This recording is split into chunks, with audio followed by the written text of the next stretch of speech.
Welcome back po sa ating munting channel, June Pinas para sa Pilipinas at para sa Pilipino.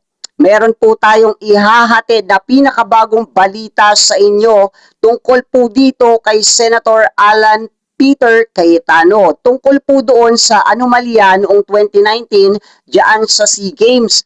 Ang atin pong ombudsman ay muli pong bubuksan ang investigasyon tungkol po dyan sa anomalya sa SEA Games noong 2019. Grabe po ito parang sunod-sunod na po nagiging pattern na. Dahil alam naman po natin na kapag ang ombudsman po ay nagsalita at nagsiwalat or sa publiko ng kanila pong mga iniimbestigahan ay meron po talagang nakukulong. So panoorin po natin itong video na ito. Pero bago ang lahat, huwag niyo po sanang kalimutang mag-like at mag-subscribe. Grand Bullet from Bomboradjo. Sir, the NBI po is conducting investigation about this 2019 SEA Games possible irregularities. Sir, sa ombudsman na-dismiss yung complaints versus Secretary Vince Dizon, is there any possibility na sisilipin po muli ng ombudsman? That's a very good question because just this morning I asked my staff to get the whole file from 2021 to see and to look at the possible violations of law. We're opening it up again. Bubuksan namin yan. Sir, isa po sa mga nagsilbing chairman dito si Senator Alan Cayetano. Ipapatawag po ba natin siya for... Enzo Recto, kalaban ang katiwalian at kasinungalingan, nakampi sa katotohanan at kabutihan. We're still building it up. We will not rely on the BICAM alone. We have other ways to prove our case. So, iiwanan na po natin. No, we're not leaving it, but we're further examining it and looking closely into it and looking closely at the universe surrounding it. But have they been cooperative since your last pronouncement? Basically, they have. Many have cooperated. Sir, last na lang from my end. So, Although some do not want to cooperate.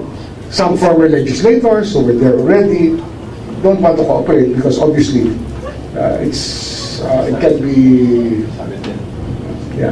ano sinasabi. ano po bang importansya ng listahan po rin, if ever you're able to get it? It's a small committee? Yes. Marami yan, maraming ano yan. Kasi nga, pag pinapaliwanag mo yung proseso kung paano ginawa, dapat maliwanag na maliwanag sa isip mo kung ano nga ginawa. Yun ang gusto natin ipakita sa korte. Diba? Sir, last na lang po. So, the last ICI report stated around December, and they have a lot of lists or like persons in their list na dapat daw po pwede pa sana investigahan. Of course, the ombudsman have acted on some, pero the likes of, let's say, Carlo Aguilar na pinsan po ni Senator. We're still studying Carlo Aguilar. We got something new again today. Okay. Oh. What about si Carlina Villa po yung ilaw po ni Senator, former Senator Nancy Villa? Yes, andyan pa rin. Still under, isa yan sa pinahihinog natin. So Si basically, Carlin Villa. so is it safe to say that all of the persons on that list are actively being investigated? Yes, yes. Thank you.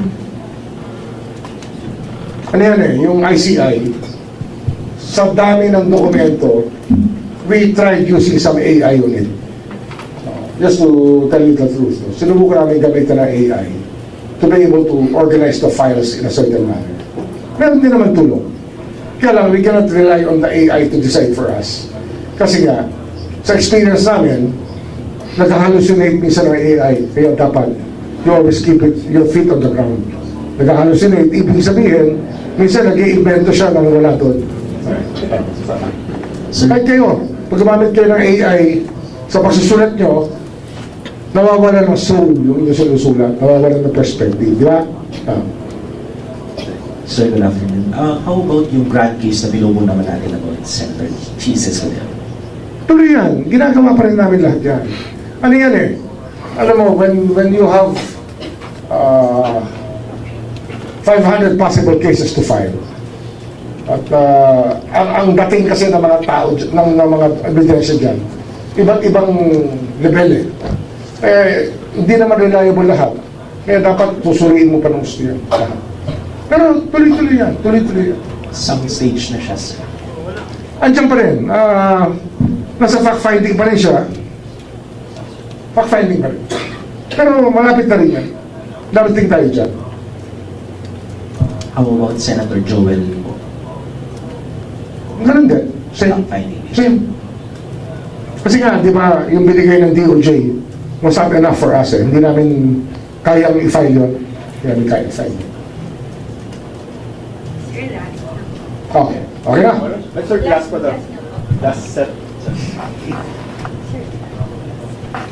Sorry, sir, have to name some names. So in the affidavit also of former Yusek Bernardo, he also mentioned, and even si Henry Alcantara po, no, the names of Commissioner Lipana from COA, and even Third Star Builders who, based on JS. Ilipana is almost done.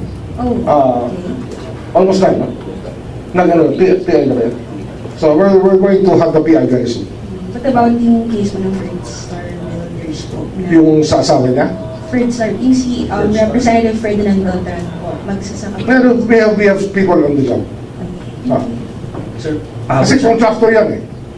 Contractor, oo. So Talagang we have to stop this. Alam nyo, kung sino tumulong sa bansa, you help us create the noise that being a legislator and a contractor at the same time is taboo. Never, never do that again. Tama na. Diba? Ano talaga eh? Talaga mahalay eh. Mahalay. Tapos, nagdidemand pa sila ng project para sa kanila. Anong tingin nyo ron? Diba? Yung taxpayers money nyo, kinukuha nila. Diba? Hindi na dapat gano'n. Wala na dapat conflict of interest. So help us with that. Kailangan talaga lahat tayo maging conscious na hindi pwede yung ginagawa nila. And sound the alarm whenever there's something like that. Sound the alarm. Sir, last na talaga. I'm sorry. First of all, okay. Sir, it's budget season again. Mag-go through na naman ng Congress. Pag, sir, siguro ng mga projects and all of that, what is your warning to them that you've been actively investigating on conflicts of interest? We don't want another rant. We prepared a letter to the DBM already to give us a copy of the President's proposed budget. And any changes there, we will notice, we will study, and we will make sure that nobody goes beyond what is submitted by the President. Sir, Gran Bullet from Bomboradyo. Sir, the NBI po is conducting investigation about this 2019 SEA Games possible irregularities. Sir, sa ombudsman na-dismiss yung complaints versus Secretary Vince Dizon. Is there any possibility na sisilipin po muli ng ombudsman? That's a very good question because just this morning I asked my staff to get the whole file from 2021 to see and to look at the possible violations of law. We're opening it up again. Bubuksan namin yan. Sir, isa po sa mga nagsilbing chairman dito si Senator Alan Cayetano. Ipapatawag po ba natin siya for statement? There's a time for everything. Basta pag-aaralan muna namin yung ginawa ng office natin noong 2021. Kasi walang double jeopardy yan. Wala naman na-charge nun eh. So, titignan namin. Thank you, sir. Sir, kay Speaker, Speaker. Martin, Oh. I'll be forthright with you. Kasi may mga, yun sa PI level, sir, normally, how many days do you? Hindi, ang rules na ginawa namin, 60 days yan. 60 days. Hahaba lang yan pagka may motions na kinakailangan i-grant within the 60 days. Pero yun talaga yung aming timeline na ginawa. Dati yan, years yan eh, ang PI dito eh. Ginawa namin dyan 60 days. Nakapublish yung rules ng PI. I think you should look at the rules again. Sir, SONA is less than 2 weeks away, so yung sinasabi ng iba na the timing then that's impossible. Hindi matagal talaga ng kaso magkamada ng kaso eh. And yun nga, kung formally nga, 6 months nga eh. 6 months talaga para mabuo namin eh. Mahirap din yun eh. It's the level of the level of cases dito sa former speaker, baka daig pa ang family, daig pa yung family. Sa hirap, at sa laki, at sa haba ng aming pinagdaanan para makuha namin ang gusto namin makuha. And his role is what? Him being the speaker or there are specific projects? Ano yan? Makikita mo lang sa indictment yan. When the indictment comes, you'll know. You'll know. Okay? Thank you very much. Thank you, sir. Miko, baka gusto mo sila i-brief about. Okay guys, ayan, narinig po natin si Ombudsman Boying Rimulya. Kinumpirma niya po na bubuksan po muli yung investigasyon at patungkol po doon sa maanumalyang nangyari diyan po sa 2019 SEA Games. So, alam naman po natin na kapag po itong Ombudsman ang nagsalita at nag-imbestiga, meron po talagang nakukulong. Yan po ang ating napatunayan sa mga nagdaan pong kanyang inimbestigahan. So, Senator Peter Alan Cayetano, kung kayo po ay walang anomalya na ginawa dyan, wala po kayong pangamba dyan po sa pag-iimbestiga ng Ombudsman. At meron pa po tayong narinig bukod po dun sa ating main topic about po dyan kay Senator Alan Peter Cayetano. Ito pong si Senator Joel Villanueva, Senator Chis Escudero ay tuloy daw po or tuloy pa rin daw po yung kanilang kaso. Well, para sa akin po, parang hindi na po siguro, no? Kasi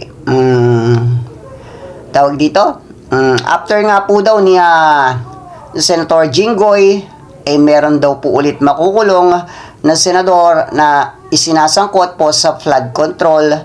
Pero after po ni Jinggoy, wala na pong nangyari, di ba guys? Ang nasunod po na nakulong ay si Marcoleta. Pero hindi po yun about sa flood control, kundi about po yun sa plunder case. So, in my own opinion guys, parang siguro after na siguro ng mga kanilang dapat gawin, saka sisimulan ulit itong kaso nila Chis Escudero at Joel Villanueva. Pero duda po ako dyan. That's my own opinion. Ayan. Pero kung ano po yung mga opinion nyo, pakilagay na lang po dyan sa may baba sa ating comment section para mabasa po natin. Ayan. Maraming salamat po. June Pinas para sa Pilipinas at para po sa Pilipino.